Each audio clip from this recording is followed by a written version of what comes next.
Quais os limites para o uso do WhatsApp no ambiente de trabalho? Será que o empregador pode proibir o empregado de utilizar o celular durante o horário de trabalho? E você sabe o perigo do compartilhamento de dados através de arquivos transferidos?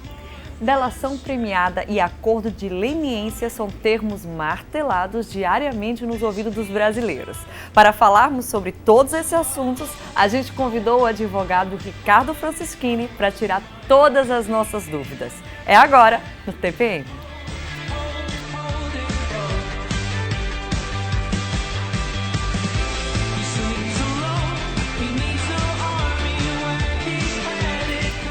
Olá, sejam todos muito bem-vindos. Está começando mais um TPM com Juliana aqui comigo, né? Ju, agora tá virando figurinha carimbada aqui no TPM, né? Sempre muito bacana. E ele também que é figurinha carimbada já aqui no TPM, o advogado Ricardo Francischini. Obrigado. É uma Seja honra estar aqui muito novamente. bem-vindo. Ah, que Obrigado. bom, é toda nossa, viu? E hoje, Ricardo e Ju, a gente vai debater dois temas que são bem, assim, martelados no nosso dia a dia, né? Que é o uso do WhatsApp, uma tecnologia que está presente até no ambiente de trabalho, e muita gente trabalha por essa tecnologia, na verdade, e delação premiada, né, Juliana, que a gente tem ouvido tanto falar nessa palavra. Exatamente. Nunca teve tão em moda, não é? Acho que nossos ouvidos nunca foram tão martelados, né? Pois é, mas nem todo mundo sabe o que é que significa. Então, se você também não sabe, ou então quer se aprofundar mais no assunto, chegou o momento. Daqui a pouquinho a gente aborda esse tema, porque primeiro a gente vai falar com aquelas pessoas que usam telefone celular no trabalho. Você é uma delas? O uso do celular pode atrapalhar a sua produtividade? Ou será que já está atrapalhando? Bom, se você é um tipo de pessoa que não desgruda do celular nem no ambiente de trabalho, precisa saber que seu emprego corre perigo. É verdade, Ricardo? Corre perigo, é verdade. Porque de acordo com a situação da empresa, o WhatsApp pode atrapalhar. Muitas empresas estão proibindo o uso não só do WhatsApp, mas como do celular também, porque atrapalha o trabalho, né? Isso, querendo ou não, é lógico. Porque muitas vezes, dependendo do trabalho, vamos colocar um exemplo de um motorista de ônibus ou um motorista de caminhão, ele não tem como usar um celular. Ele não pode estar usando o WhatsApp no trânsito. Ele está, no caso, contrariando a legislação de trânsito. E, inclusive, nós estamos vendo aí vendedores, outro tipo de trabalho, usando o WhatsApp durante o trabalho, usando redes sociais. Então, isso atrapalha efetivamente o trabalho. E isso vai depender também, Amanda e Juliana, em relação ao código de ética da empresa. A empresa precisa adotar um código de ética, deixar bem claro para o empregado, no caso, o obreiro, que ele está proibido de usar o celular durante o trabalho. Isso tem que estar muito bem escrito, claro para o funcionário. Na doutrina trabalhista, eles colocam que alguns entendem que não precisa estar expresso, outros entendem que precisa estar expresso. Eu sou da corrente que precisa estar expresso, no sentido que há necessidade sim de um código de conduta e de ética, no sentido de deixar bem expresso para o empregado que aquele ambiente é proibido de usar o WhatsApp, redes sociais ou até mesmo o celular. Nós sabemos que hoje o celular o WhatsApp também é essencial, só que o que acontece? Atrapalha, mas aí a empresa precisa adotar outros meios para também a pessoa não ficar sem comunicação. Então ela tem que colocar à disposição do empregado uma linha telefônica, porque qualquer tipo de urgência, hoje nós sabemos que nós usamos o WhatsApp no caso de urgências, né? No caso de comunicação. A gente não pode quebrar uma comunicação de uma pessoa. E para evitar qualquer tipo de constrangimento, qualquer tipo de problema para aquele empregado, coloca-se uma linha telefônica à disposição do empregado. A gente sabe que hoje, realmente, o celular ele é ferramenta de trabalho também, mas é um objeto indispensável para todos nós, né? Porque ele não é só celular, serve para calendário, para um bloco de anotações, mas acho que acima de tudo os empregados, nós funcionários, tem que ter essa consciência, né? Que hora de trabalho é hora de trabalho e hora de ficar mexendo no celular sem muita necessidade, não precisa. Mas os funcionários, eles não precisam se sentir intimidados com uma determinação como essa? Olha, vai depender da maneira que você vai passar para o seu empregado. Se tem no código de ética, no código de conduta da empresa, o empregado ele tem que ficar atento em relação ao uso. Obviamente que tem todo um bom senso, tanto do empregado como do empregador, para não ter esse rigor tão excessivo, porque nós sabemos que a legislação trabalhista ela pontua no 482 da CLT os casos que colocam ali a possibilidade de justa causa. E ali tem mau procedimento, incontinência de conduta, tem indisciplina, insubordinação, tem vários ali requisitos para se aplicar a justa causa. E o empregado pode cair, no caso, em alguma tipificação aí do 482, então tem que tomar cuidado. Nossa, por causa do uso do WhatsApp, Pode se enquadrar nisso, com certeza. Por exemplo, o empregador também precisa ter cuidado com o WhatsApp. Por quê? Porque pode gerar hora extra. Né? O WhatsApp... Era uma dúvida que eu tinha também. Porque tem Pode. muita gente que aproveita essa fácil e rápida comunicação para, tipo, terminou o horário de trabalho, esqueceu de falar alguma coisa lá com o funcionário, aí manda um WhatsApp. Você está em casa já e o seu chefe fica mandando mensagem. Isso pode caracterizar a hora extra? Isso vai de acordo com o caso. Vamos supor que uma coisa pontual. Eu acabei de sair do trabalho e o meu chefe perguntou sobre um relatório, coisa rápida, pontual. Não vai gerar hora extra, foi uma comunicação rápida. Agora, se ele está exigindo alguma coisa fora do horário de trabalho, sim, vai gerar uma hora extra. Se ela aprovar no X-trabalho, sim. E isso é mais comum do que a gente pensa, viu, Amanda? Eu tenho um caso, um grande amigo meu, ele é gerente de uma loja aqui em João Pessoa e lá nessa loja tem a determinação, os funcionários, os vendedores em especial, eles não podem usar o celular durante o horário de trabalho. E um funcionário foi pego e recorrentes vezes, tá certo isso? Tá. Agora eu achei que eu tinha falado a palavra errada. Por diversas vezes ele foi pego. Ele foi demitido, mas o empregador não o demitiu por justa causa, né? Mas o motivo foi esse, mas ele alegou a redução de custos. Inclusive, ele voltou lá na empresa, querendo saber o que tinha acontecido, sem entender o porquê que tinha sido demitido.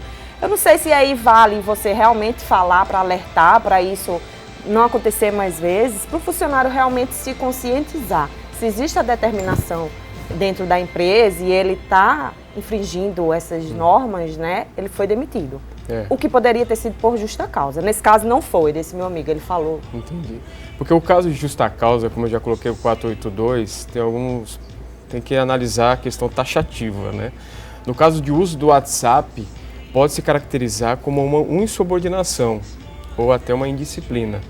Por que insubordinação? Porque se está expresso dentro do código de ética, dentro da empresa, que é proibido o uso de WhatsApp, dentro da empresa que é proibido o uso de celular, e ele começa a utilizar aquele aparelho ou usar o WhatsApp, ele está cometendo um ato aí, querendo ou não, fora, inclusive, da lei e da lei interna da empresa. Então ele pode sim ser demitido por justa causa, mas há uma necessidade de uma gradação para se analisar. Não é o simples caso de ele estar usando o WhatsApp, ele vai ser demitido por justa causa. A legislação coloca que precisa de uma gradação. Advertência, uma advertência verbal, posteriormente uma advertência escrita, suspensão, para depois se aplicar, se for o caso, uma justa causa. A lei não diz sobre gradação desse tipo de, como eu falei, advertência verbal, escrita, suspensão, para chegar na justa causa. Vai depender do caso. Mas há uma necessidade, eu como advogado empresarial, eu coloco para os meus clientes a necessidade de ele observar isso, que é como se fosse um procedimento de melhoria para o empregado. Não é o fato de ele estar usando o WhatsApp que ele vai ser demitido imediatamente. Mas tem algumas questões que precisam ser analisadas. Por exemplo, para aplicação precisa ser de imediato a advertência. Você tem que ter sido pego ali no ato, porque é uma coisa meio difícil, eu acho, né? De você justificar, não, o meu funcionário ele estava usando o WhatsApp e eu o demiti. Como que eu vou provar isso? É por isso que eu acho que é importante por escrito, né? Por escrito. E ele saber o que ele está sendo advertido, né? Tem que estar expresso para ele. Pois é, então você em casa aí, se tem alguma dúvida, procura saber na sua empresa, na empresa que você trabalha, ver se tem um código de ética escrito, ou se informa mesmo com seus superiores. É sempre a melhor forma quando você pega de surpresa, né? Porque como o Dr. Ricardo falou, pode sim, dependendo do caso, gerar dispensa por justa causa, e isso ninguém quer, né? A gente volta no próximo bloco e dessa vez falando sobre compartilhamento de dados. Você sabe os perigos que estão envolvidos nisso? Rapidinho, a gente te conta.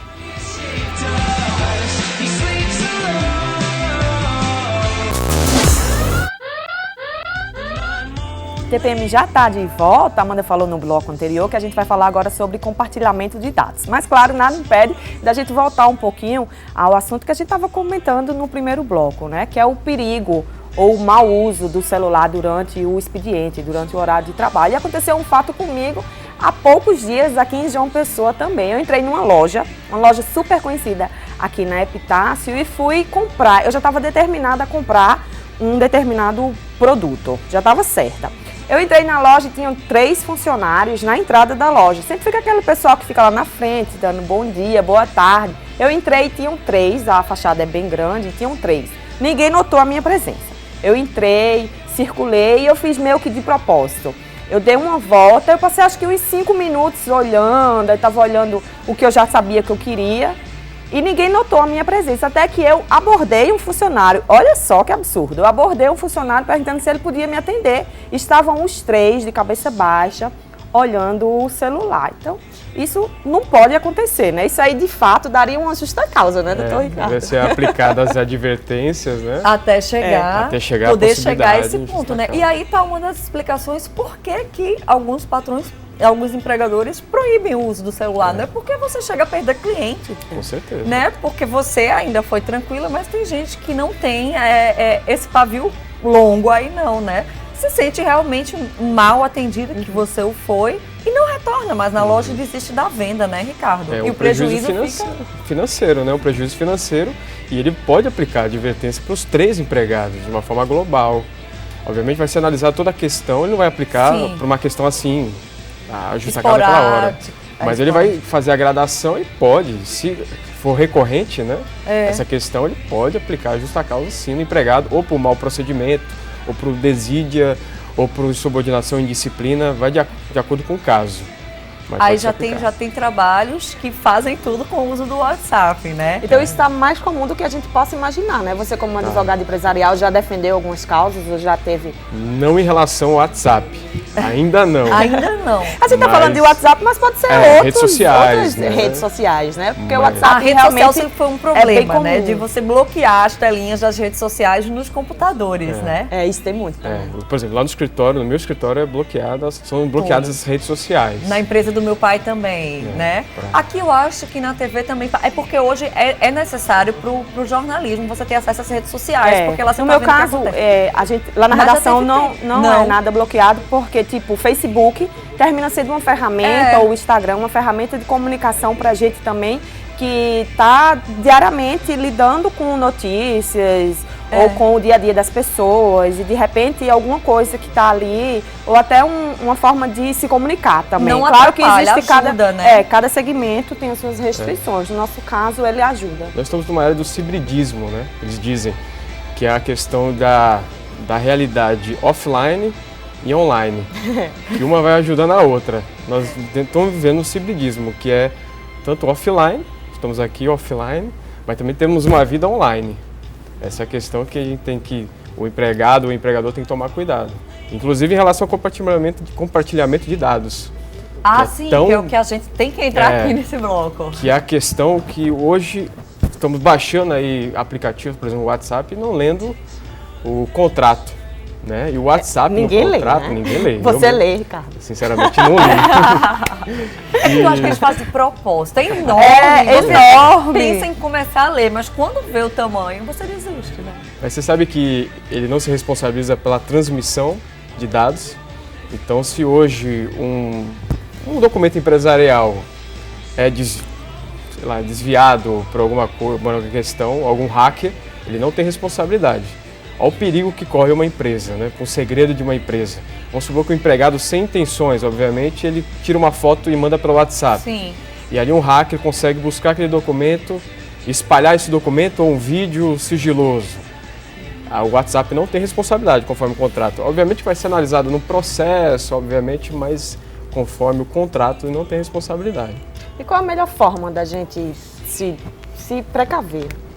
Esse é o detalhe.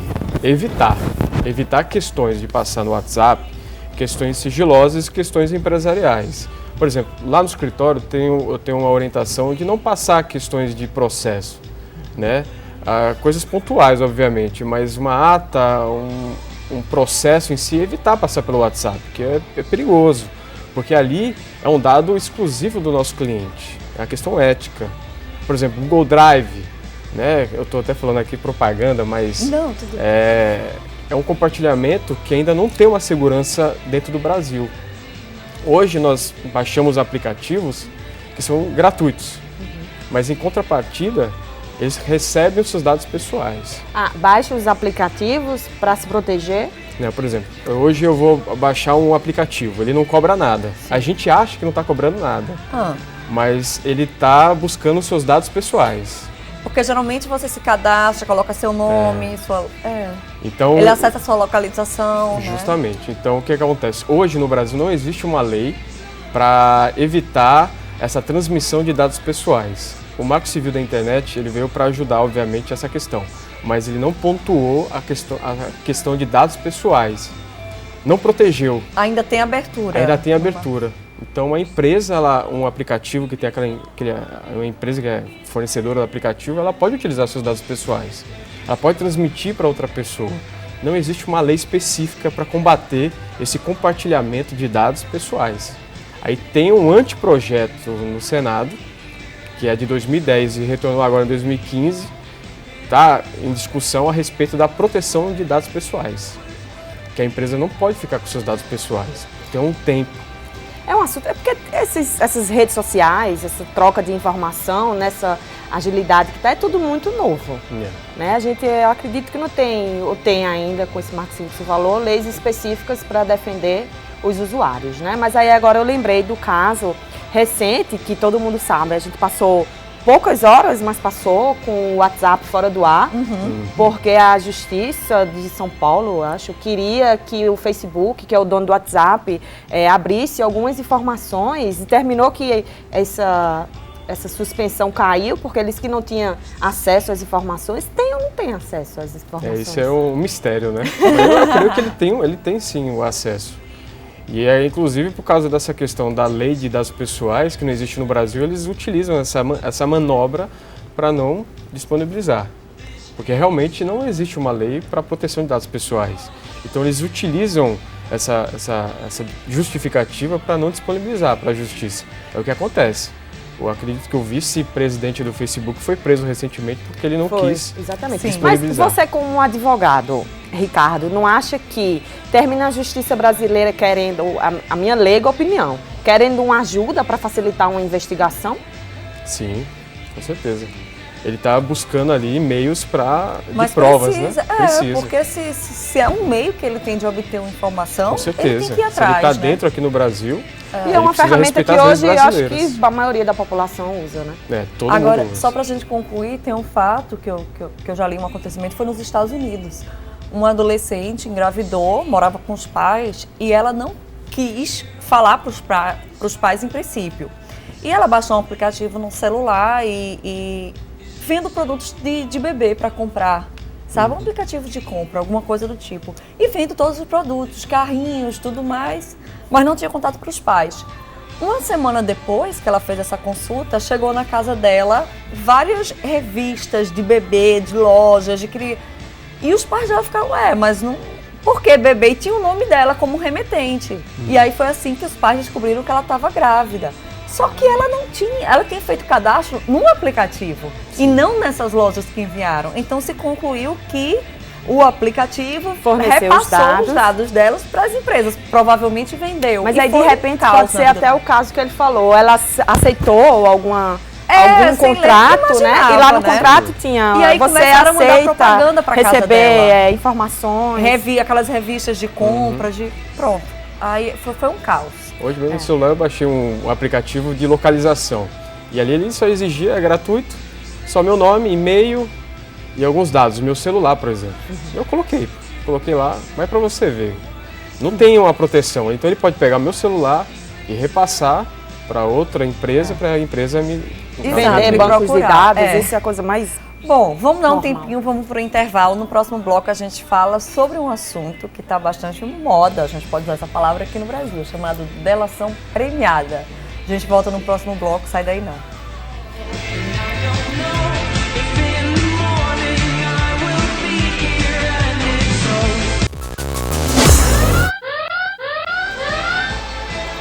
Operação Lava Jato. Você com certeza já ouviu essa palavra, durante meses, né? É só o que se fala aqui no Brasil. E entre a Operação Lava Jato tem outro termo bastante usado que a gente tem escutado muito. Sabe qual é? Delação premiada. Porque desde que a Operação Lava Jato foi deflagrada pela Polícia Federal, a Justiça e o Ministério Público, em março do ano passado, os termos delação premiada e outro, acordo de leniência, você já ouviu também?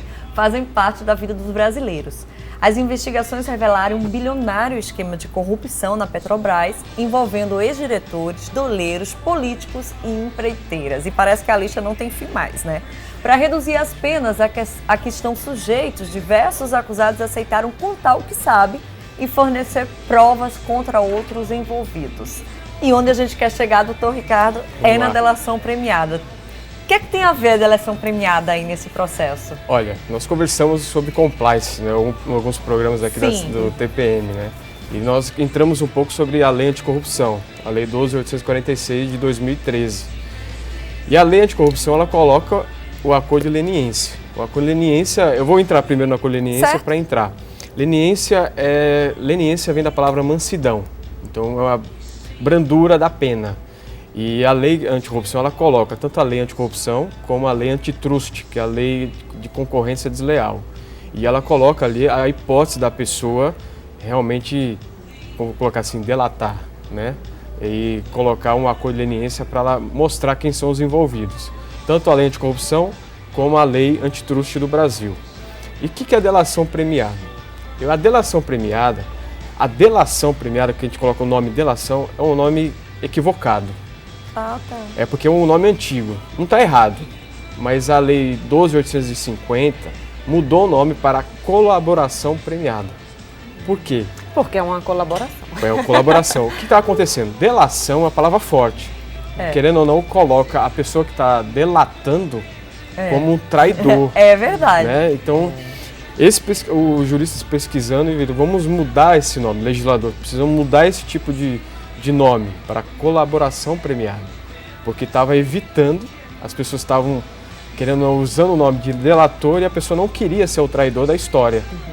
Tiveram que mudar para colaboração premiada. Então, é um termo delação premiada que veio dos crimes hediondos, da lei de crimes hediondos, da lei de lavagem de dinheiro, mas a lei 12.850 que trata das organizações criminosas, que alterou o nome para colaboração premiada, que é colaborar com a justiça em relação aos envolvidos em atos de corrupção e fraudes também.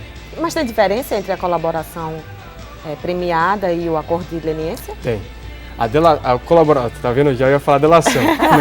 Eu falei certo. É que a mídia usa esse termo ainda. Justamente, Mas a colaboração... Mas faz todo sentido essa mudança. Faz todo sentido, né? A colaboração premiada é pessoa física. Sim. Né? Delcídio de Amaral, né? Tá. Ele é pessoa física, ele foi lá e contou. Então ele faz uma colaboração premiada com a justiça. Tá. A acordo de leniência é pessoa jurídica. Então é pela pessoa jurídica, o acordo de leniência. Tá. É no caso da lei anticorrupção, a questão empresarial. Que nenhuma empresa quer fazer, né? Todas querem. Algumas empresas estão fazendo. Pontuar um colaborador. A culpa foi de Amanda. A empresa não tem nada com isso. Aí esse é o detalhe da lei anticorrupção. Nós estudamos aqui um TPM, né, no programa, que é a responsabilidade objetiva. Essa justificativa da empresa não vale para a lei. Não vale. Foi fulano. Não importa. A responsabilidade é objetiva. Independentemente da culpa, ela vai ser responsabilizada.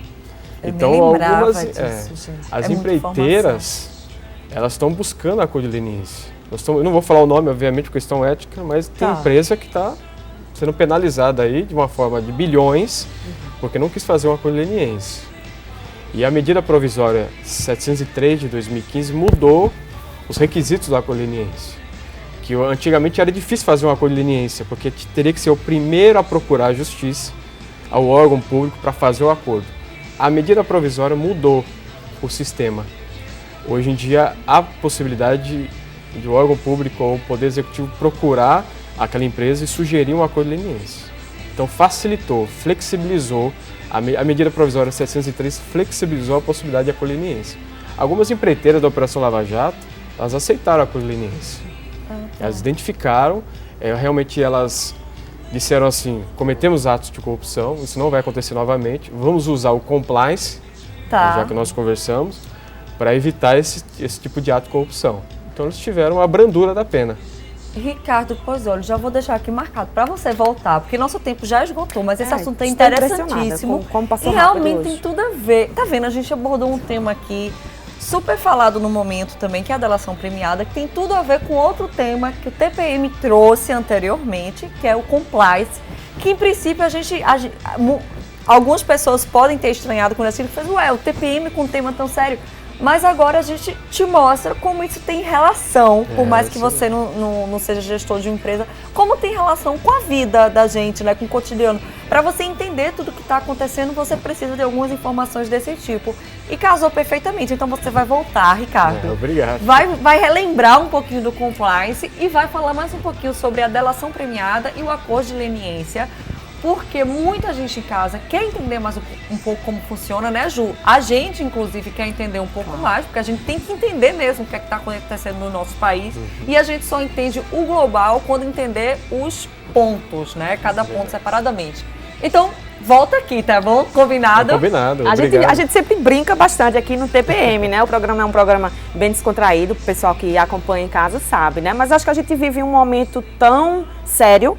A palavra é essa, né? Que a gente tem como comunicador a obrigação também de nos manter informado e manter informado o pessoal de casa também. Por isso que a gente agora, vez ou outra, está trazendo assuntos, né? Temas de interesse de todo mundo, assim como o Ricardo está sempre participando aqui. Nosso conselheiro de assuntos sérios. Assuntos sérios, né? Obrigada, viu, Ricardo, por estar aqui. Eu que agradeço. Muito obrigado pelo convite, Juliana e Amanda. Estou à disposição. Obrigada. E você a gente encontra semana que vem. Tem mais um programa TPM e a gente está aqui te aguardando, tá? Até lá.